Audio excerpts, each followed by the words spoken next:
Hello students, आज का हमारा टॉपिक है न्यूट्रिशन, जो ऑलरेडी हमारा एक लेक्चर हो चुका है। अभी तक हमने जो भी न्यूट्रिशन रिलेटेड जो इन्फॉर्मेशन पढ़ा, उसमें हमें ये जानने को मिला कि किस तरह से ऑर्गेनिज्म की फूड हैबिट होती है और न्यूट्रिशन को कितने काइंड और डिफरेंट तरह से बांटा गया है। उसी तरह अब यहाँ पे जो हमारा टॉपिक है डाइजेशन एंड एब्जॉर्प्शन, ये बेसिकली ह्यूमन फिजियोलॉजी की बात करता है। तो इसमें बेसिकली हमें जानना होगा कि ह्यूमन जो फूड हैबिट है वो किस तरह का होगा और वो किस तरह के बॉडी को डेवलप करने के लिए बाहर से जो कॉम्प्लेक्स फूड हैं लेता है और किस डिफरेंट मीडियम और फंक्शन के थ्रू उसे क्या करता है, तोड़ता है, ताकि वो क्या कर सके, उसका यूटिलाइज कर सके। अभी हमें जानना होगा कि ये जो न्यूट्रिएंट्स हैं वो कितने तरह के हैं और किस तरह के न्यूट्रिएंट्स को ह्यूमन बॉडी को ज़रूरत होती है और उसका रिक्वायरमेंट सेल्स, टिश्यूज़ और ऑर्गन के डेवलपमेंट के लिए एक वाइटल रोल प्ले करता है। अब देखिए बच्चों, पहला है मैक्रो न्यूट्रिएंट्स।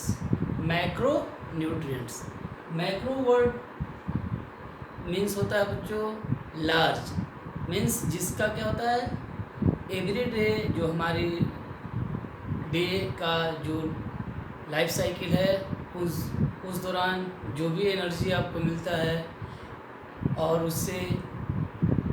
उसको सरवाइव रखने के लिए आपको चाहिए होता है मैक्रो न्यूट्रिएंट्स, जिसको हम क्या बोलते हैं, प्रोक्सीमेट प्रिंसिपल ऑफ फूड। क्या बोलते हैं बच्चों? Proximate principle of food. और उसमें बेसिकली वो माइक्रो न्यूट्रिएंट्स आते हैं जो हमारे डेली जो रेगुलर क्या है, ब्रेकफास्ट, लंच और डिनर में हम रेगुलर खाते हैं, क्योंकि मैक्सिमम एनर्जी हमें कहाँ से मिलती है, इन्हीं माइक्रो न्यूट्रिएंट्स से। बायोमोलिक्यूल्स में आपको इनके बारे में डिटेल्स में पढ़ना होता है। एग्जाम्पल के रूप में हम ले सकते हैं कार्बोहाइड्रेट, प्रोटीन्स, फैट्स, ठीक बच्चों, फैट्स को लिपिड्स भी कहेंगे। उसके बाद nucleic acids, these are daily basis क्या है, एसेंशियल मैक्रोन्यूट्रिएंट्स हैं और ये मैक्सिमम एनर्जी क्या करते हैं, ह्यूमन बॉडी को चलने के लिए प्रोवाइड करते हैं। उसके बाद है बच्चों माइक्रो न्यूट्रिएंट्स, और इसको बोला गया protective principle of food. Macro को बोला गया proximate principle of food. Proximate means immediate, जिसकी नीड होती है। अगर कोई लेटेस्ट एग्जांपल कहा जाता है कि आप जब भूखे होते हैं तो आपको इमीडिएट मैक्रोन्यूट्रिएंट राइस और ब्रेड ही चाहिए, ताकि आपको ओवरऑल फुलनेस का क्या हो, ये फीलिंग हो। माइक्रोन्यूट्रिएंट्स उसके विपरीत होता है, अपोजिट होता है। ये हो सकता है डेली फूड हैबिट्स में ये मिले और नहीं भी मिले, लेकिन क्या होता है, इसका दूसरा नाम क्या दिया गया, protective principle of food. Protective मतलब जो प्रोटेक्शन का काम करे। हो सकता है अगर इनकी जो ट्रेस अमाउंट में हमें नीड है, अगर ये कम मिले तो कुछ ना कुछ इसके साइड इफ़ेक्ट दिखेंगे। जैसे मैं आपको एग्जांपल देता हूँ, जैसे इसके एग्जांपल्स हैं विटामिन्स एंड मिनरल्स।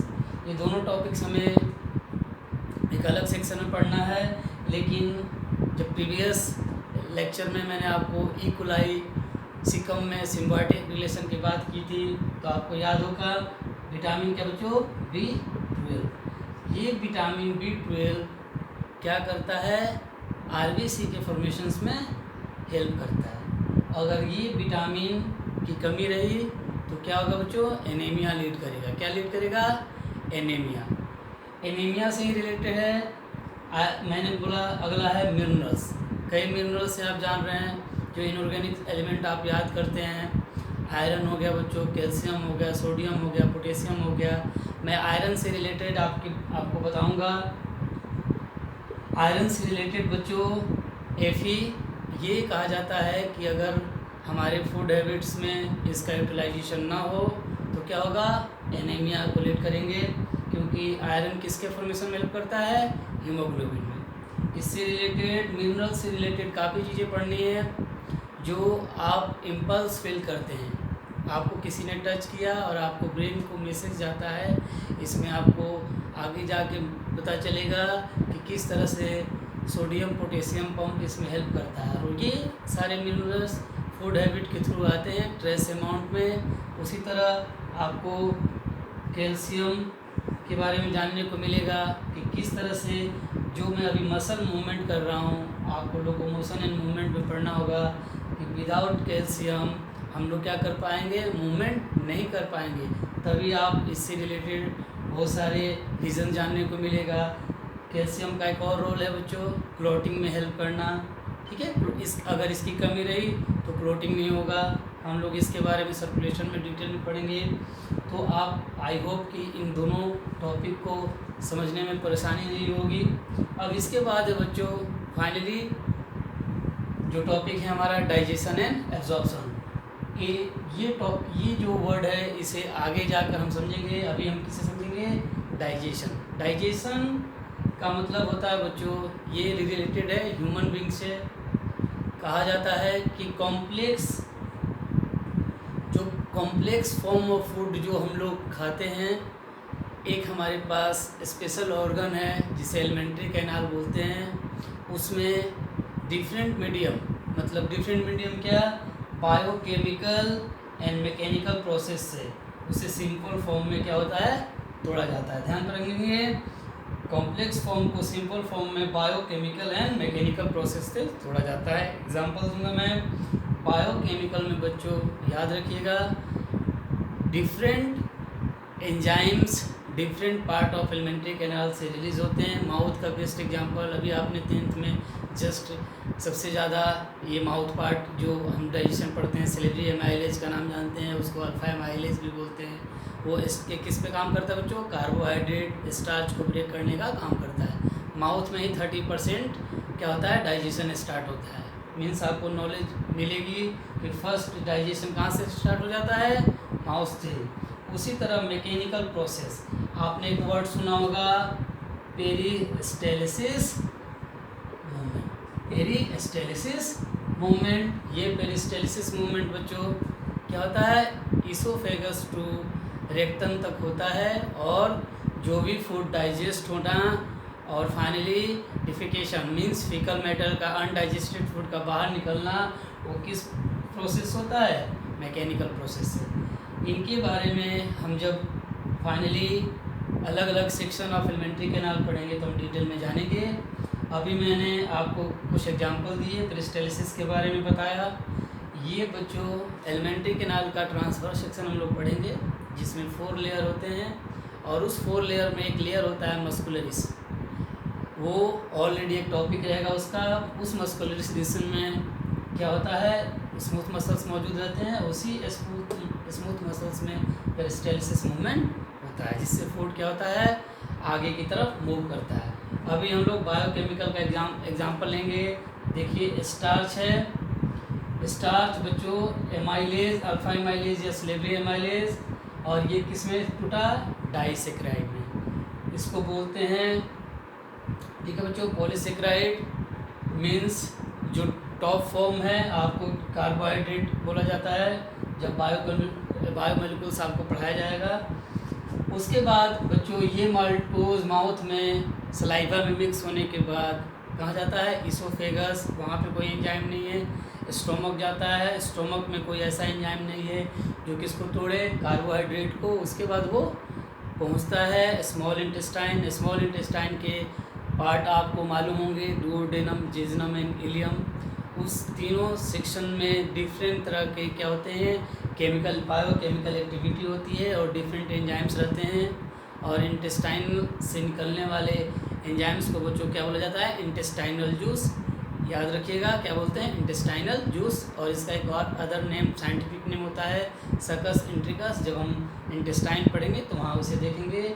अब वहाँ पे ये मल्टोज जो माउथ में मिक्स हो चुका था, और आपको मालूम है सलाइवा के साथ जो फूड मिक्स होता है उसे क्या बोलते हैं बच्चों, बोलस, जो आगे माउथ में पढ़ते समय हम डिस्कस करेंगे।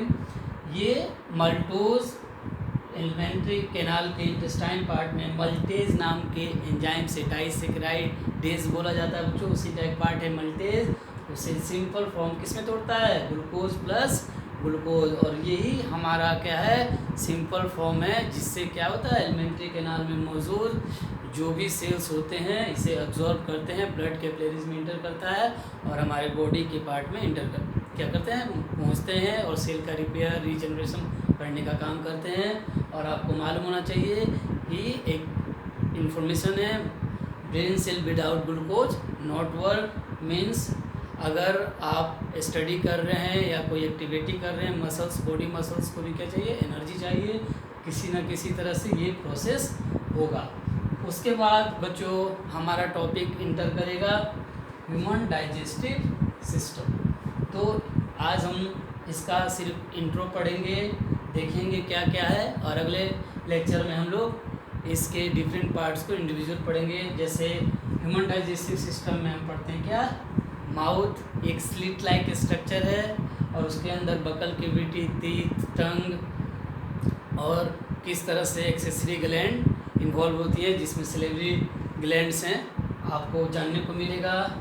इसोफेगस है माउथ के बाद, ये फाइनली जो माउथ से फूड मिक्स होने के बाद बोलस को कहाँ तक पहुँचाना, स्टोमक तक। स्टोमक क्या बच्चों one of the best part है जो स्टोरेज का काम करता है, 4 to 5 आवर्स फूड को क्या करता है, स्टोर रखता है।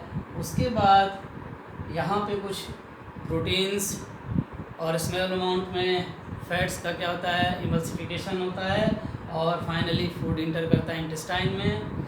और इसके आप इंटेस्टाइन के कितने पार्ट होते हैं बच्चों, अगर आपको याद होगा 10th का कॉन्सेप्ट, तो 2 part, small intestine and large intestine. Small intestine और लार्ज इंटेस्टाइन को डायमीटर के से कंपेयर करके क्या किया जाता है, उसे नेम किया जाता है। और लार्ज इंटेस्टाइन का डायमीटर क्या होता है बच्चों, ज़्यादा होता है एज़ कम्पेयर टू लेंथ, ठीक है, ये ध्यान पे रखेंगे। उसके बाद कुछ एक्सेसरी ग्लैंड्स हैं, इसमें सलेवरी ग्लैंड्स 3 हैं, पैरोटिड आप जानने को मिलेगा, सब मैंडिबल, सब मैक्सिलरी, उसके बाद सबलिंगुअल। इनके लोकेशंस क्या डक्ट हैं इनके बारे में पढ़ना है। इन तीनों के कम्बिनेशन से निकलने वाला फ्लूइड माउथ में क्या होता है, डक्ट के थ्रू आता है, और उस फ्लूइड को बोलते हैं सलाइवा।